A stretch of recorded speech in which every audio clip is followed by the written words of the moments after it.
What is going on, guys? Sean, Jared, it's good to have you guys. How's it going, brothers? What's going on? What's going on? Good to see you, Jared. How you doing? I know you got the internet going on over there. Can you hear us? What's up? It's so bad. It's choppy. It's Well, going hey, great here.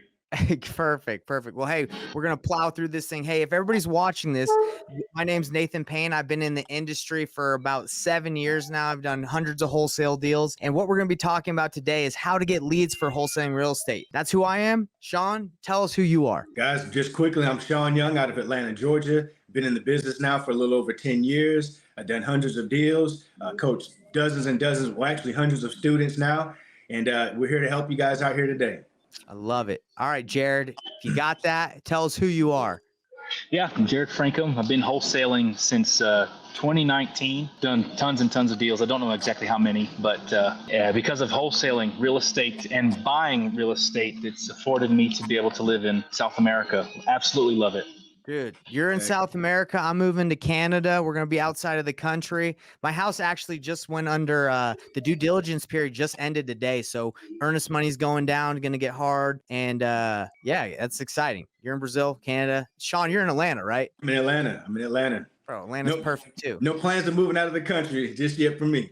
Stay where you are, man. Stay where you are. I love it. So, hey, again, everybody, why would you tune in these calls? Well, we've been doing real estate for a long time, and we like to get together because we all have different experiences and we all have different things that have worked for us. So today we're going to be discussing, in our opinions, what's the best way, how to get leads for wholesaling real estate. We're going to break down what we suggest you should do, what we're telling the people we work with. And our promise to you guys is by the end of this call, you're going to know exactly what you should do, which works best for you to go and get some leads, because it all starts with leads. It all starts with conversations. So if you don't know how to start talking to sellers or who to talk to, this is where you should be. So let's dive right into it, guys. This is a really important thing, right? An important topic, because really without a seller to talk to, without a lead, you really got nothing, right? Absolutely nothing. Nothing at all. You got to have them leads, man. This is a marketing game. This is a marketing and sales. So with that being said, you definitely need leads. So I want to ask you guys a question. So a lot of people say that, right? This is a marketing sales business.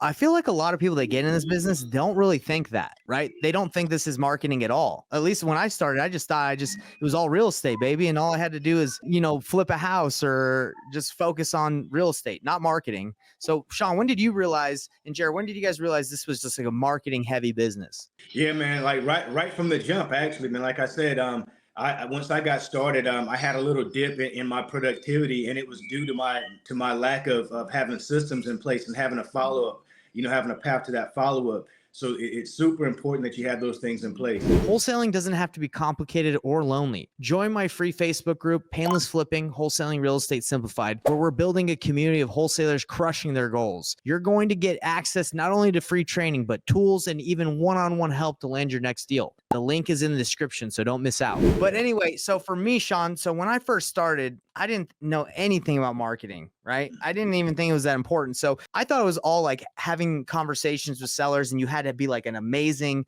sales guy and have the best conversations, which is really important. But what I did is I focused so much on getting good at the conversation and the sales process, and I didn't think leads was an issue. I was like, man, maybe I'm just not that good. But then as I got better at sales, I realized, man, I barely have any leads. I barely have anybody I'm talking to. So that's when I realized, oh my gosh, I've been focusing on something that's important, but not the wrong thing. You don't have any leads, it's going to be really hard to convert. So right. Sean, tell me about your experience with marketing. Like what was the first thing you did to start generating more and more leads? And I'll talk about my experience, and we can even go into what we're doing now, what we suggest. Sure, guys. A good thing to do especially when you're getting started is list generation. You want to be able to go out and pull, big lists. You can do that a number of different ways. You can go to the county to pull specific lists, like tax lists, water shutoff lists. I mean, there's specific lists that we can get into, but you can get lists that way. You can also pay for lists from sources like Batch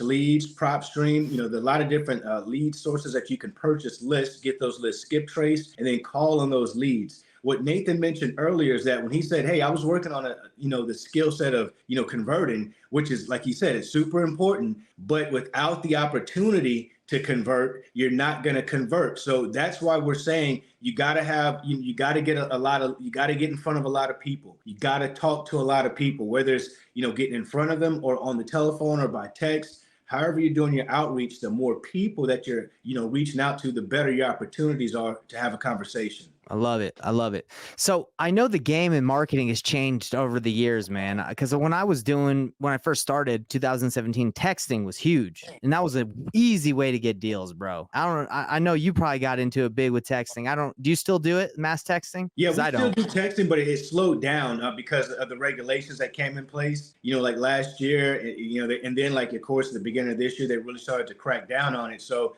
we've gone a different route, but like you say, we go through waves. When I actually first got started, the big thing was mailers. I literally spent like $320 on mailers on my first mailing campaign and ended up getting 7 deals closed. I got 11 deals under contract and closed 7 of those with $325. Could you do that today? I don't Bro, think so. that's freaking insane. You spent $325 and got 7 deals? 7 deals closed. Absolutely. Bro, if it was that easy now, that would be the greatest thing in the world. 100%, 100%. And So- the reason, yeah, no, go ahead, Nathan. Well, check this out. So when I first started, I spent $10,000 on mailers in Utah. Didn't get a single deal. So I don't know. Market is really important too, right? Market who you're sending the mailers to. It's not just like, hey, do you want to sell your house? And you're going to get someone be like, yeah, I'm ready to sell. Let's talk. It's not always that case, right? You got to make sure you're hitting the right people. So when it comes to getting leads, there's so many different strategies, right? So I think, you have to be dialed in on a strategy that you want to get good at and you want to master, because there's so many different ways to go get leads. You can be the pre-foreclosure guy. You can be short sale the guy. You can be the tax lien person. You can niche down on a specific list and get really good at marketing to that list. One thing that I did, which I think was a mistake, is I pulled all these different strategies, all these different lists, and a ton of them, and I didn't really focus on getting good at the messaging for any of them. And my message was just like, do you want to sell? Do you want to sell? And that is very expensive in my opinion. I don't know if you agree with that, Sean, but I don't like to pull a bunch of different lists and giant lists and then just plow through them because it's expensive and it's not very targeted. But Sean, your opinion? Man, I agree with you 100%. So Nathan, let's break that down a little bit. So you mentioned like specific type of lists. I know that, there's code violation lists, there's tax lien lists. We've got a lot of different lists out there. What are your favorite lists to go after? Let's say the top 3. What are the top 3 lists, as a new person that you think someone should go after? I'll give you some of mine, but I want to hear yours as well. Yeah, man, pre-foreclosures have always been tried and true for me. Those are people that, they're not always super motivated, right? You got to pull out, you got to like build the trust, but those are good probates. They're going to sell. Those are people that don't live in the home necessarily, and they don't have any ties emotionally to the property. And absentee owner is always a tried and true, but absentee owner also usually have to go through quite a bit of data to get somebody. So it really just depends on your strategy. In my opinion, if you got a big cold calling team and you got to feed them, you got to have enough leads to do that. So that's absentee owner, that's a bigger list, high equity. But if you're a smaller team and you can go target people specifically, it's probates, pre-foreclosures, tax liens, where the lists are smaller, but you can get better. You can target them better and get a hold of them better. That's my opinion. So those are the 3. What about you, Sean? Man, I agree with you 100% with what you just said. I'm glad that you pointed that out because a lot of people do just kind of go big and they say, you know what, I'm just going to go pull a vacant list.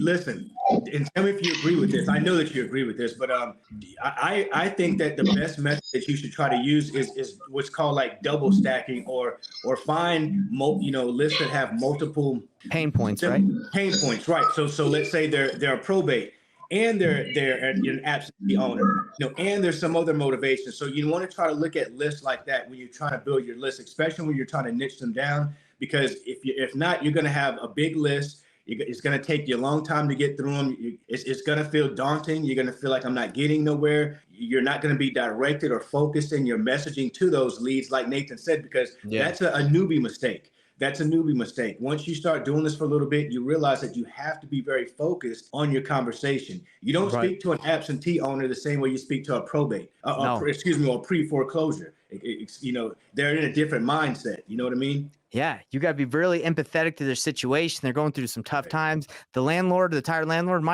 he might just be tired. He's like, whatever, he doesn't live there. It's not very emotional for him.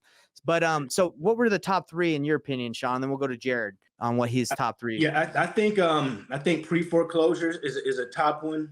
absentee owners, and like you say, I like to go with the code violations. So I like code violation lists. And to me, the code violation is almost like a driving for dollars list, but you didn't have to drive.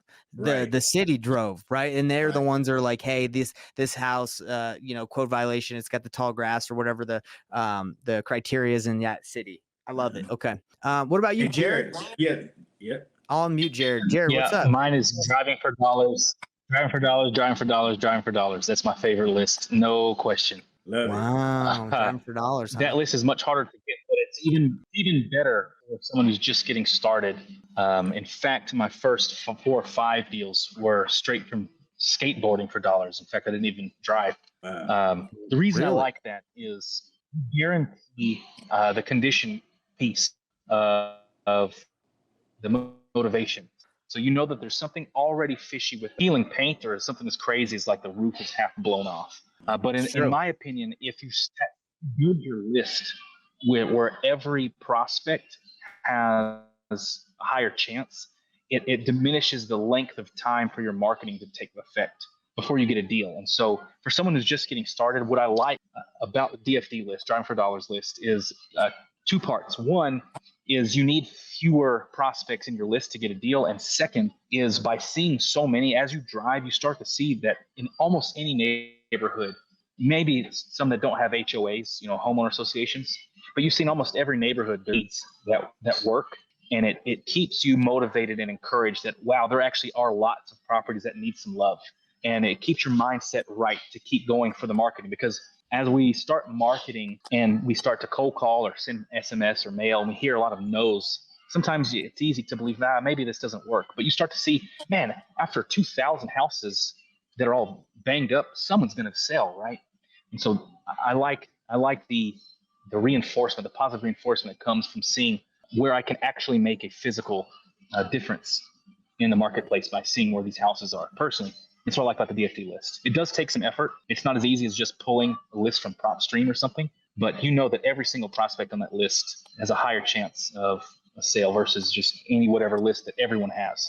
Yeah, no, I really like that. Sean, what do you have anything you want to elaborate on that? Man, I think that Jared hit it right on the head. That was going to be my next point I was going to make. I was going to say, guys, the best thing to do if you're getting started is to get in your car or get on your skateboard, get on your bike, no excuses, just get out there, drive around, ride around the community, look for distressed properties, high grass, boarded up windows, mailboxes knocked off, or, where the house looks out of place based upon other houses in the community, just like Jared said. And once you do that, you start to develop an eye for it. And you can start that's why we call it driving for dollars, because you're actually looking for money opportunities out there, opportunities where you can add value to properties, get those properties under contract, sell your contract to, cash buyers, or hold them for yourself if it makes sense. Whatever the scenario is, I think driving for dollars is definitely underrated, and it's crucial. And if you're in a crunch out there as an investor, I'm telling you right now, get in your car and go driving around, go find some deals. They're everywhere. No, I love that. I love that. And I want to get your guys' opinion on what I tell the people that I work with, my clients. So this is a strategy I use, and I think it's like driving for dollars with purpose, right? Because sometimes when you drive for dollars, you'll let me go hit that neighborhood, let me go over there. I don't really know where I'm going. Let me just drive around, right? I don't know if you guys have ever done that, but that's how I did it when I drove for dollars. I was like, let me just drive. But what I tell people to do is I say, we're going to pull the pre-foreclosure list. You're going to hit up everyone on that list, and your goal is to get a hold of literally everybody. Okay, that's your goal. Not to see who cares if they want to sell or not, just get a hold of the right person, right? So once you can get a hold of that person, you can then determine, okay, does that person want to sell or not? Now, if you can't get a hold of that person, all the numbers are disconnected or whatever, the next step is go knock on that door, go leave a note on their door. And then while they're out going to do that, take that action, then as you're driving, you see other properties in that area, and then you mark those and you add those to your list. So you're going with a purpose to a property to get a hold of someone that you've not been able to connect with, and then you mark as you go, leave a note, knock the door, and you're building up your list that way. So it's strategically like you're killing 2 birds with 1 stone, right? Versus just driving. And I feel like that's what I did when I first started. And these are I would say tactics that you use when you're starting out. And then obviously as you get bigger and better and you have more money, then you go pay-per-click route, you go the pay-per-lead. But in my opinion, it's that strategy of like, be really targeted, mark as you go, and then get money to do pay-per-lead, pay-per-click. That's my opinion, guys. What is your response, or what are your thoughts on what I'm telling people? I'm curious what you guys think. Yeah, you're right on. You're right on it, man. You're right on it. And I think we should literally spend like a whole episode one day all about driving for dollars. You know exactly how to do it. You know, what do you do after you get the lead? You know, how do you skip trace? You know, the whole entire process, so that our viewers that are listening can really walk away and go get in their car and strategically, like you said, have a strategy behind it and go driving for dollars. And there's so many ways that you can go about it, so many different strategies, but make sure that you're not just, you know, driving all over the place. Have a strategy about it so that you can kind of target, okay, I drove this area. Now let me drive this area. You know, get chunks of, make it like chunks of a pie and, you know, knock it off by like that and make sure you're tracking it. Love it. Jared, do you have anything you want to add to what I said? Any thoughts? Yeah, Nathan, you brought up a very critical point that I think this technique needs to be applied in more than just real estate or more than just door knocking pre-foreclosures, and that is stacking activities to do more than one thing at one time. So while you're door knocking, sure, you're already there. You minimize your effort from having to do something else. You can just drive for dollars on your way. It's so effective. And by leveraging that time, you're able to multiply what you're able to accomplish rather than, okay, I'm just going to cold call the pre-foreclosures and then I'm going to drive for dollars separately. And then I'm going to do something else separately and invited. You're much slower. So what I found is, and this is translated from real estate, from running my business into multiple areas of my life, is stacking, do multiple useful things at the same time. Even what I love about this business is it's taught me a lot of life skills. So I like to, even when I'm hanging out with friends of mine, those people are in real estate and we talk about doing deals together and we are able to do deals at the same time anyway. And that skill set happened from doing exactly what you're talking about, Nathan, is I found a lead that I couldn't get a hold of. So I went to go knock on the door or leave a door hanger or a flyer. Why not drive for dollars while I'm out here? Why not talk to the neighbors? And you drum up serious business this way.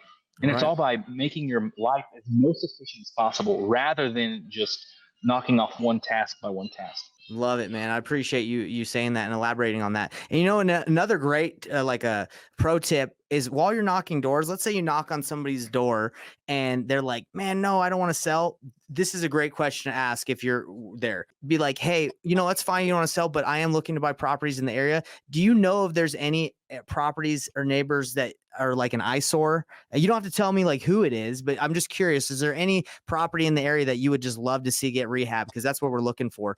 All the neighbors know, everybody in the neighborhood knows that problem property, that house that's nasty, that's bringing the values down.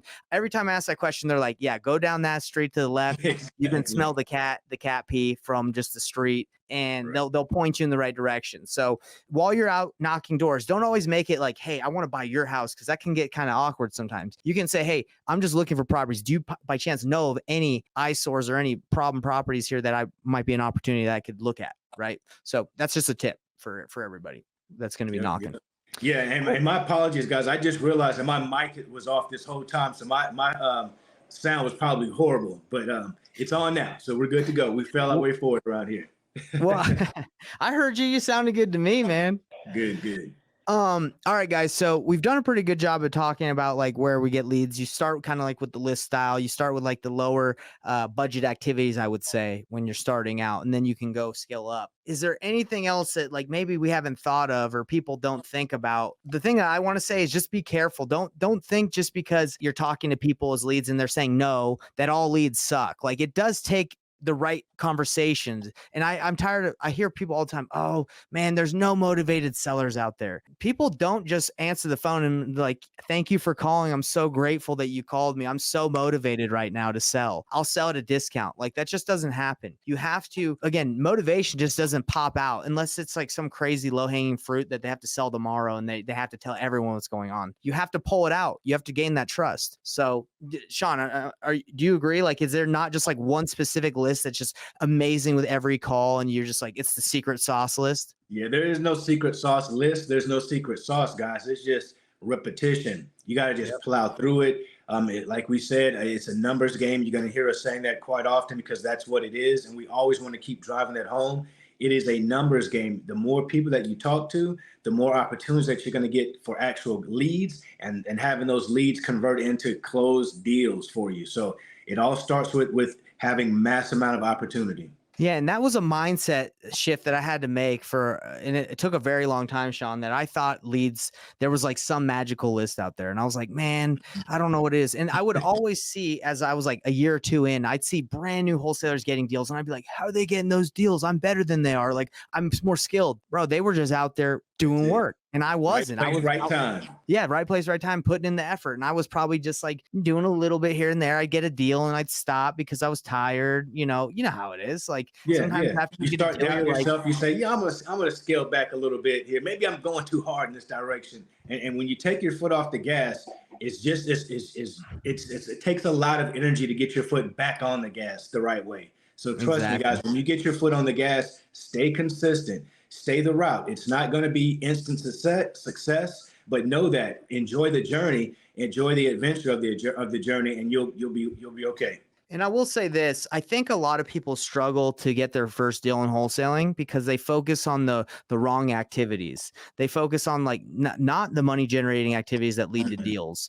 They'll focus, well, let me get my LLC set up. When people say they got their LLC, I'm like, bro, who cares? Who cares if you got an LLC? Right. Like people that focus on getting their LLC. Let me build a website. Let me build a logo let me find a name for my company. Bro, Sean, I can't tell you the last time a seller's asked me the name of my company. Like they don't care. They don't care at all what company they trust you. They want to work with you. And and that's what people do. They want to gravitate towards the easy thing. So the way to get a deal and to consistently get deals is to consistently do the money generating activities, which is get leads, talk to them, and then take them through the sales process. Simple as that. But it's not simple to do. Well, it is simple to do, but it's not simple because you have to do it. You have to work. It's not easy to have to always continuously wake up every morning and make those calls or take that action. But that's what gets you paid. That's it. You're not going to see instant gratification. It's not going to be instant success. Like Nathan said, it might take 2 calls and you get a deal. I mean, it happens all the time, but it could take 2,000. And if you're not willing to if you're not preparing yourself up front, you're going to set yourself up for mental failure, burnout. You're going to try it and you're going to say, oh, this doesn't work. And there's a bear that one of our mentors talks about. You got to let that bear work for you or it's going to be working against you. And that bear is BEAR. And that is your beliefs lead to emotions, which lead to actions, which lead to results, which substantiate your beliefs. So if you're not getting the results you're seeking, you might want to focus on those beliefs. It's true, man. Beliefs do dictate what you do and the results you get. So no, I think we've done a good job, man. And there's so many different ways to get leads. And I will say this, I could go on for hours, but the thing is, there's so many different ways to get leads. That is another issue that keeps people from succeeding is they will try to dabble in absentee owners. This doesn't work. Let me dabble in tax liens. Let me dabble here. And they just try a little bit of everything and it's not enough and it's not consistent enough and they don't see the results and they're like, this doesn't work. Where if you just stay focused on, let's just say probates, just pull the probate list, stay consistent, keep mailing, keep calling, keep reaching out to those people with the right messaging. You're going to see results because people in probates, they're going to sell that are going through probate. So would you agree on that, Sean? 100%. When you're first getting started, you want to go 1 inch wide and 1 mile deep. You don't want to be 1 mile wide and 1 inch deep and everything. You're not doing anything. It's just a waste of time. Remember that 1 inch wide and 1 mile deep, and that'll save you some time and money. That's good. And saving money is so important in the beginning, dude, because like me, 10K deep. I went, what is that? That's wide and deep. I went wild. 10K in mailers when I first started, didn't get a deal. First of all, because I didn't really know how to have that conversation. So I was too ambitious with the spend and I didn't really know how to spend it. Maybe I sent the wrong materials, maybe I sent the wrong list. Like be careful because you don't want to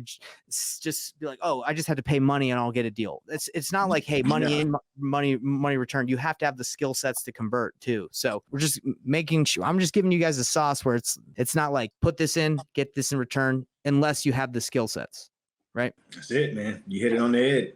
All right, Sean. Well, do you have anything you want to say? I know Jared's been in and out. We appreciate his support. Next time, hopefully, his internet will be a little bit more consistent, like we're talking about. Indeed. Yeah, absolutely. Absolutely. Yeah, man.